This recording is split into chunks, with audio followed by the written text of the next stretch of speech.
Donald Trump doesn't care about Charlie Kirk, and you shouldn't be forced to either. I will keep on saying that as we continue to have evidence that that is the case. It is obvious that Donald Trump is not mourning a friend. Donald Trump is trying to exploit this opportunity for his political gain, not only to expand his authoritarian project, but silence anyone who speaks out against it. Not once has Donald Trump shown any emotion or care towards Charlie Kirk, and actually the contrary is true. And we see that as Trump abruptly canceled an event that not only has MAGA furious, but is showing us all the truth behind this cover-up of the real crime, which is ignoring the crisis that is Donald Trump's rhetoric and political violence in this country. We're going to get into it all, but before we do, if I could quickly ask you, leave a like on this video, and if you haven't already and you enjoy our channel, to hit that subscribe button because it goes a long way in supporting our work. Now, before we get into what Donald Trump had to cancel and why, I want to start with one of the best responses I've seen to this shooting so far, that is Barack Obama calling all of what you're feeling out right here.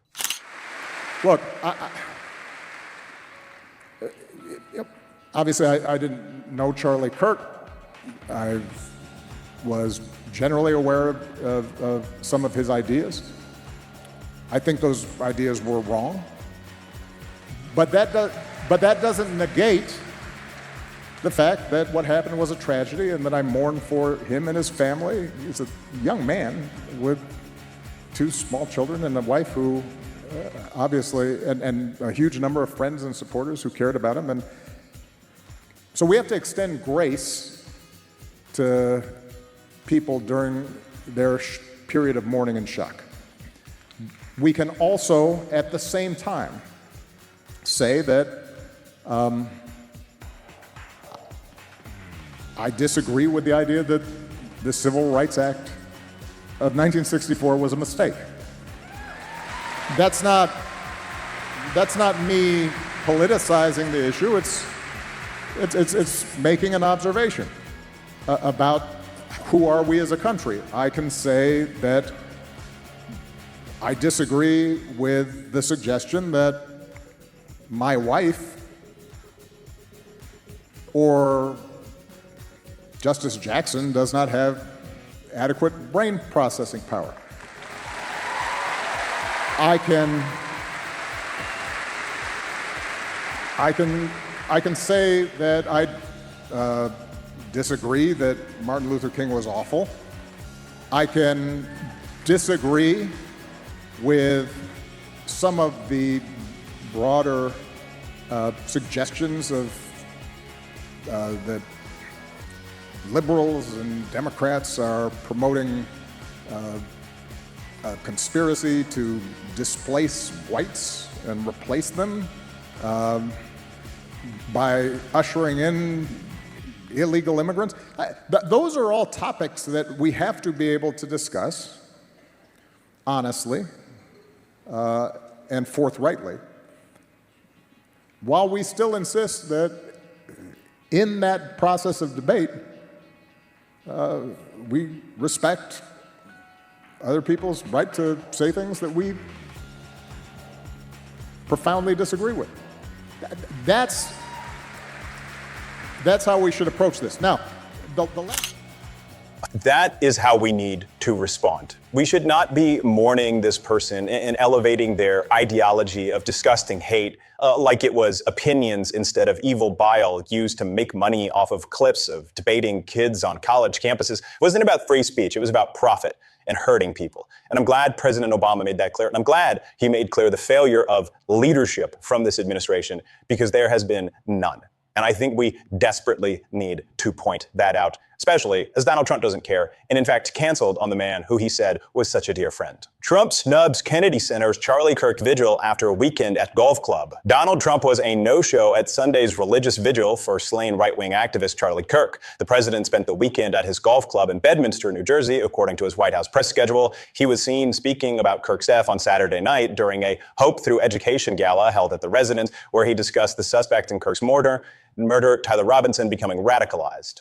Trump's schedule for Sunday included no public events. He returned to the White House at 6:30 after huge queues had formed outside the Kennedy Center in Washington, D.C. to commemorate Kirk.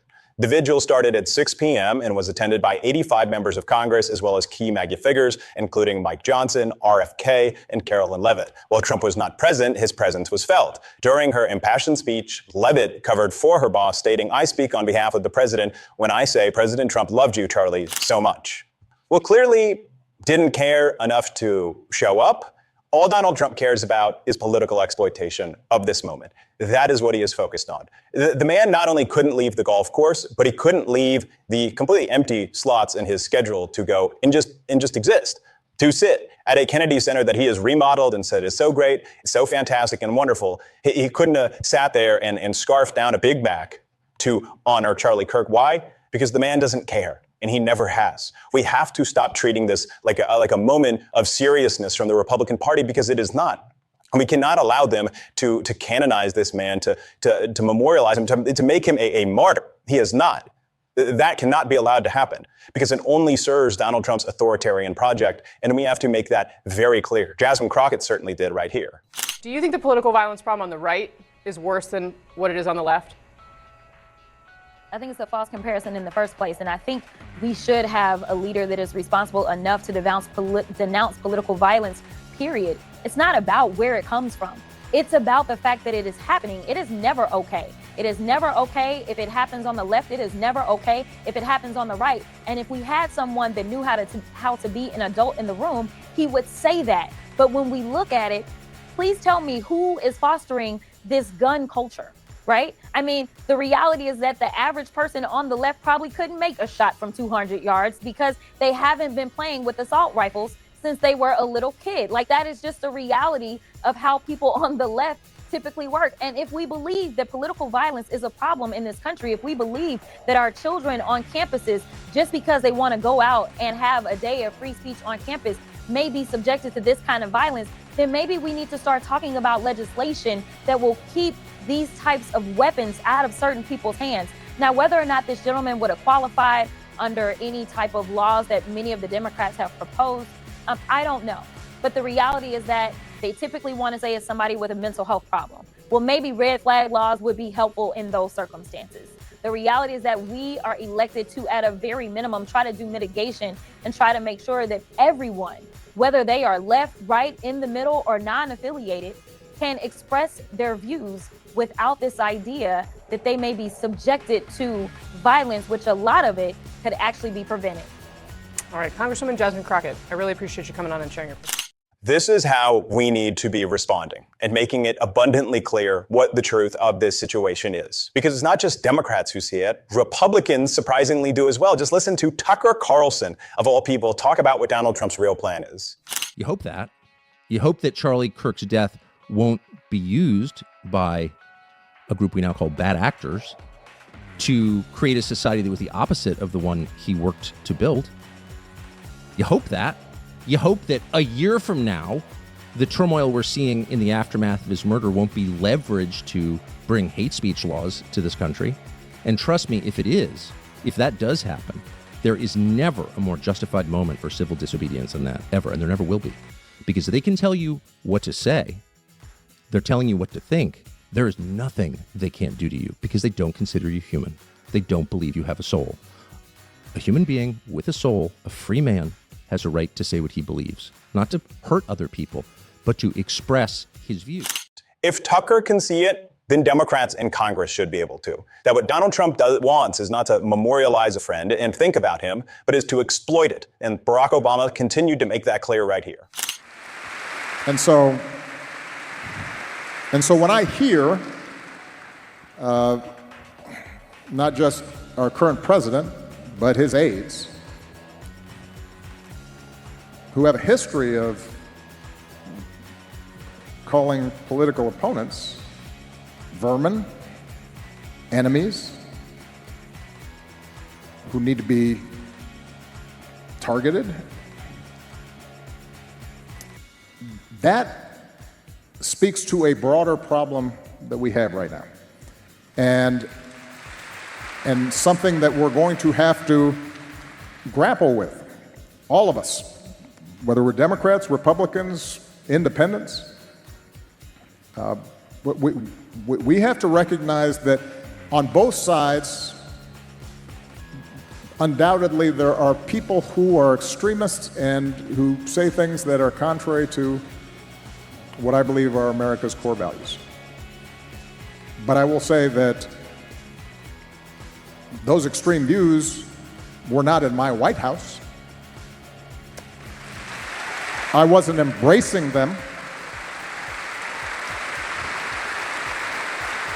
I wasn't empowering them. I wasn't putting the weight of the United States government behind extremist views.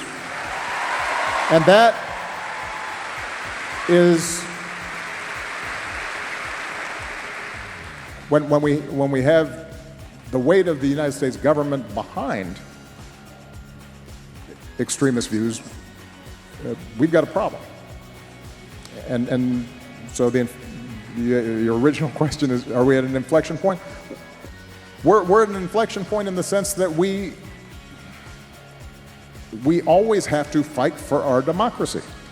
And we have to fight for those values that have made this country the envy of the world. And I often say democracy is not self-executing. It depends on us as citizens, regardless of our political affiliations, to stand up for certain core values, because otherwise we may not have them.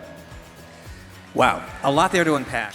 This is how I am going to continue to talk about Charlie Kirk, and we all should. We will not back down. We will not be intimidated. We will keep on fighting. And if you want to support that, as always, you can hit that subscribe button, leave a like on this video. And if you stuck around to the end, drop a blue heart in the comments. And if you want to watch something a little bit more chill, I had a fun interview with Governor Westmore that you can check out right here. Keep fighting. Don't let them silence you. And until next time, I'll see you soon.